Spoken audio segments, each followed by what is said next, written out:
রামপুরে ২৮ জনকে হত্যা মামলায় সেনা কর্মকর্তা কর্নেল রেদওয়ানুল ইসলাম, মেজর রাফাত বিন আলম ও ২ পুলিশ কর্মকর্তার বিরুদ্ধে অভিযোগ গঠন করে বিচার শুরুর আদেশ দিয়েছে ট্রাইব্যুনাল। যাত্রাবাড়ীতে পুলিশ কর্মকর্তার ছেলে ইমাম হাসান তাইম হত্যা মামলায় ১১ পুলিশ সদস্যের বিরুদ্ধে আনুষ্ঠানিক অভিযোগ দাখিল করেছে প্রসিকিউশন।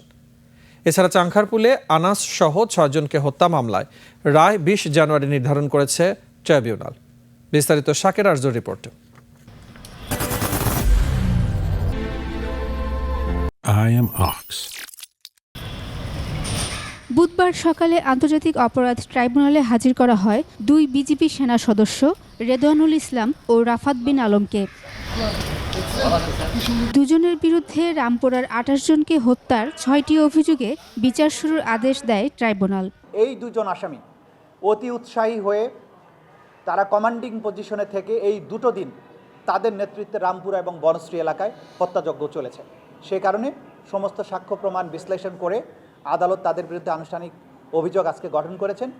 ইনশাআল্লাহ ২০ জানুয়ারি থেকে তাদের বিরুদ্ধে সাক্ষ্য গ্রহণ শুরু হবে এবং সাক্ষ্য প্রদানের মাধ্যমে আমরা বারবার যেটা বলছি, অকাট্য প্রমাণাদি ক্রিস্টাল ক্লিয়ার এভিডেন্স উপস্থাপনের মাধ্যমে আসামিদের যে সম্পৃক্ততা সেটা আমরা আদালতে প্রমাণ করব। অভিযোগ গঠনের সময় আদালত অভিযুক্ত বিজিবি সদস্য জিজ্ঞেস করেন তারা দোষী কিনা। এ সময় তারা ন্যায় বিচারের দাবি জানান। ওনারা এই কারণে আইনের প্রতি শ্রদ্ধা রেখে এই প্রসিকিউশন ফেস করছেন। ওনারা যে পালিয়ে যায় নাই, এটা কিন্তু একটা অনেক বড় প্রমাণ। এই যে প্রসিকিউশন ফেস করছেন, প্রসিডিং ফেস করছেন, এটা একটা বড়, পালিয়ে না গিয়ে ওনারা একটা বড় প্রমাণ দিয়েছেন যে ওনারা আসলে নির্দোষ এবং ওনাদের মাধ্যমে কোনো ক্যাজুয়ালিটি হয় নাই। এদিকে গুমের মামলার বিচার একটি গ্রুপ ভিন্ন দিকে নেওয়ার চেষ্টা করছে বলে অভিযোগ করেন চিফ প্রসিকিউটর। সেখানে সর্বোচ্চ সুবিধা ডিফেন্সকে দেওয়া হয়েছে ৩ সপ্তাহের জায়গায় ৭ সপ্তাহ, ৮ সপ্তাহ। এখন তো তারা ৮ সপ্তাহ সময় এনজয় করছেন। এরপরে আমরা তাড়াহুড়া করছি, এই অভিযোগ শুধু মিথ্যাই নয়, এটা বিশেষ উদ্দেশ্য প্রণোদিত, যাতে বিচারটা আমরা করতে না পারি। চানখারপুলে আনাজ সহ ৬ জনকে হত্যা মামলার রায় ২০ জানুয়ারি নির্ধারণ করেছে ট্রাইব্যুনাল ১।